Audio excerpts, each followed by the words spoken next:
Welcome to NFL Total Access. I'm MJ Acosta-Ruiz. We have a full hour for you. Sean O'Hara, D'Angelo Hall, Michael Robinson, all of them coming through as we get ready for the official kickoff to the 2020 season in just 2 days. On Thursday, the Chiefs will officially drop the banner and begin their quest of repeating as Super Bowl champs when they take on the Texans. But both head coaches agree this year has a much different feel. That's maybe the unknown here, right? So there's always different things that happen in the first game anyways, and now you add on the fact that teams weren't able to do much in the offseason other than virtually. So I'll be curious, like you are, to see how it all rolls. I think we can put a pretty good show on between the two teams because of the veteran players that both teams have and coaches. So, but we'll see. We'll see how it all works out.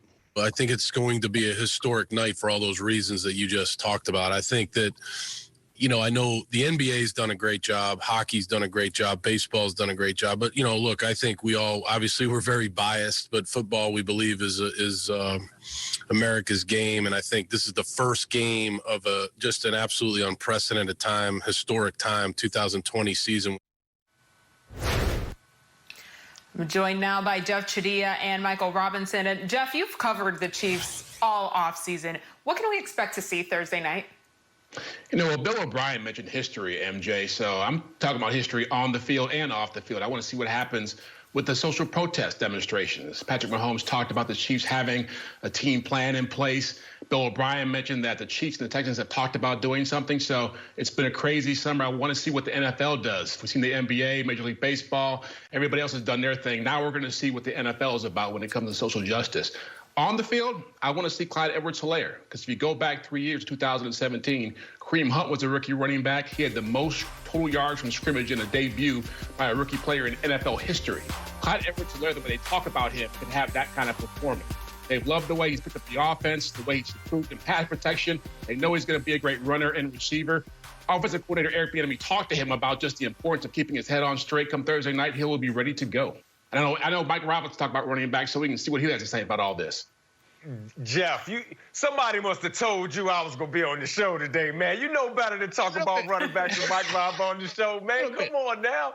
Hey, look, I love this kid. I think Clyde Edwards-Helaire will be the offensive rookie of the year. And I know people are saying, come on, Mike, Rob. Joe Burrow's drafted #1. This kid was drafted with the 32nd pick. Well, first of all, you go to a team that has Patrick Mahomes on that team. That's first and foremost. Then you have all that speed on the outside with those wide receivers and that tight end, Travis Kelce screaming down the middle. This kid, Clyde Edwards-Helaire, knows how to make people miss in space. And this Kansas City offense is all about space. I don't care if you're a rookie running back. I don't care if you're a veteran running back. You love playing in an Eric Bieniemy and an Andy Reid offense. This Kansas City Chiefs offense is going to be electric. I can't wait to see what this Houston defense does to try to stop this young kid in the backfield.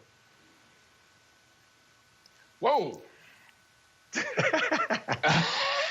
Where do I go with that? Well, guys, the Chiefs have so many pieces, especially on offense, and we're actually going to talk to former Chief Dante Hall about that a little bit later. Okay. But right now, let's hear from Coach Bill O'Brien, who has his eyes on the receivers.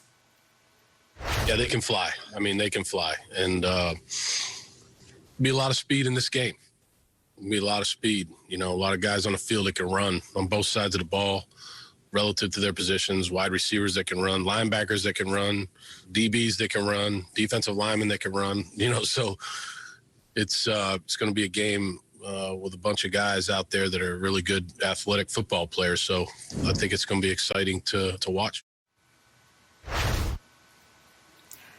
Rob, how does this Texans team go about slowing down these receivers?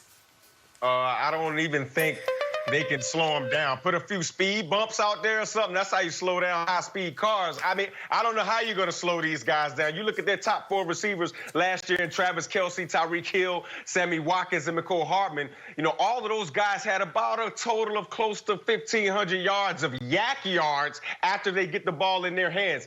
It's early in the season, and we already know early in the season with normal off seasons, defenses have issues tackling. So to me, I'm going to be looking at how this Houston Texans team tackle these wide receivers. You can see in the screen right there, these guys make it happen when the ball is in their hands. So if they can have some sure tackling, that'll be about the only way you can kind of slow them down. And, of course, try to get some pressure on Patrick Mahomes, the $500 million man. Ooh. Mike, Rob, I think they may have to move the game up because you're already amped and ready to go. Yeah, Tuesday, man. Week. You're not going to make it till Thursday to where you're going, man. But I'll tell you what, talking about those receivers, I want to see Mecole Hardman because as much as we talk about Tyreek Hill and Travis Kelce and Sammy Watkins, what he wants to do, Mecole Hardman gets lost in the shuffle. He was in his second year, but he made the Pro Bowl as a rookie last year as a kick returner, averaged 20 yards a catch, and he did a lot of work in the offseason to get better. You know, he talked about working on his releases, talked about improving his hands, being more physical. So, yeah, we love what Tyreek Hill and Travis Kelce, all these guys bring to the offense, but the Chiefs want to get this guy more involved in the offense, and Eric Bieniemy said that's a focus right now. So don't be surprised if he's the guy who ends up making a ton of plays for this team come Thursday night. We have our eyes on those pieces, guys, those offensive guys on the Chiefs, but the Texans also allowed the 4th most receiving yards to wide receivers last season, so that just adds another little wrinkle to this game. You said that, not me. All right, guys. We'll check up with you in just a little bit. Hold on to that energy, Rob. As we get set for the Texans versus the Chiefs, join Colleen Wolfe and a slew of NFL stars, including Super Bowl 54 champion Travis Kelce for the Campness Party of the Year. Kickoff Eve, presented by Pepsi. That's tomorrow, 10 p.m., only on NFL Network. All right, let's bring in our insider, Ian Rappaport, who has plenty of news. But let's start with DeAndre Hopkins, who might be having a little treat yourself type of day after his huge contract extension. What's going on there, Ian?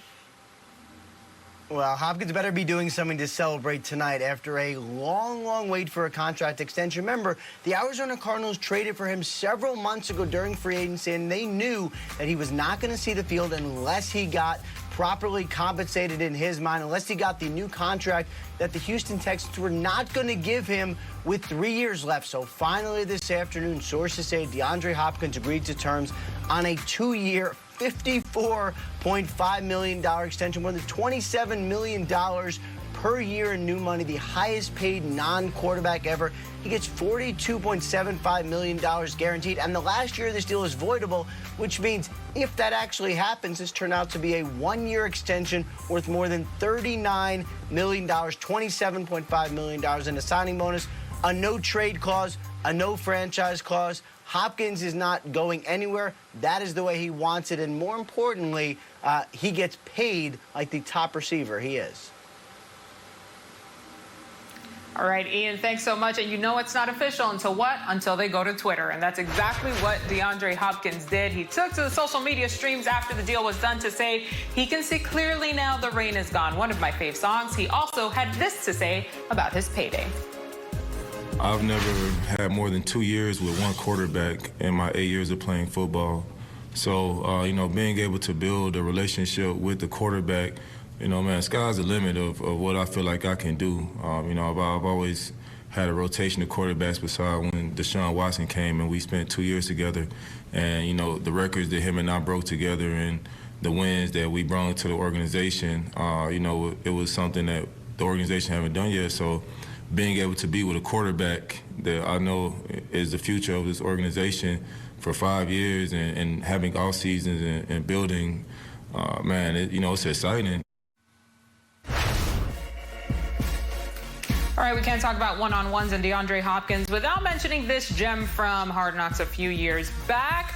D-Hop versus D-Hall, as I call it. Watch that grass, D'Angelo. Watch it there. But a little rivalry, took it to Twitter as well here. Let's take a look at D'Angelo's tweet from this time. He said, when the highlight of your career is catching a 10-yard pass on a DB while he slips and you feel like you did something. Did it stop there? No, because DeAndre Hopkins responded. What did he say? Simply, hope treatment is going well. Let's bring in D'Angelo and truly just get the true meat and potatoes of what happened here. Give me the tea. That was, what, 2015? What actually happened Yeah, there? 2015, and MJ, I want to say that was D-Hop's rookie year or going into his second year. So the kid hadn't made a lot of plays up until that point. I was obviously the established, wily veteran. But it was things that led up to that play in particular. But, yeah, I felt like I slipped. Anybody who knows DBs could understand. I was just so ready, anticipating.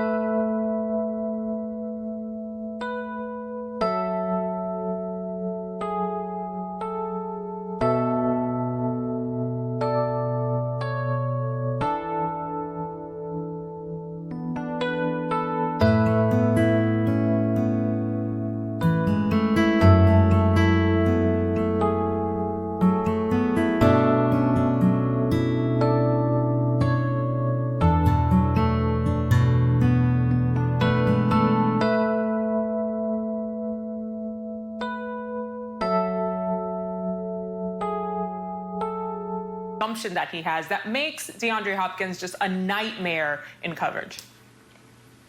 Well, MJ, this kid competes. He competes for the football. Even when as a DB you think you can get it out, he just has some of the strongest hands, and he wins 50-50 balls. I got some tape for y'all. Watch this. This is Tre'Davious White, one of the best corners in the game. Right there, this is a 50-50 ball. There's no way D-Hop should catch this ball. Tre'Davious' hands is on his wrist. He still comes down with the grab. Just extremely strong hands. Right here, Jalen Ramsey's right there on him. And this is a play we've seen Jalen Ramsey make time and time again. But watch Hop. Late hands him, and then he's able to just put one hand on it and reel it in. This kid makes amazing catches. This is Morris Claiborne. Not quite the caliber of corner as those other guys, but he's right there too. Hand in the pocket. You never catch that ball as a receiver.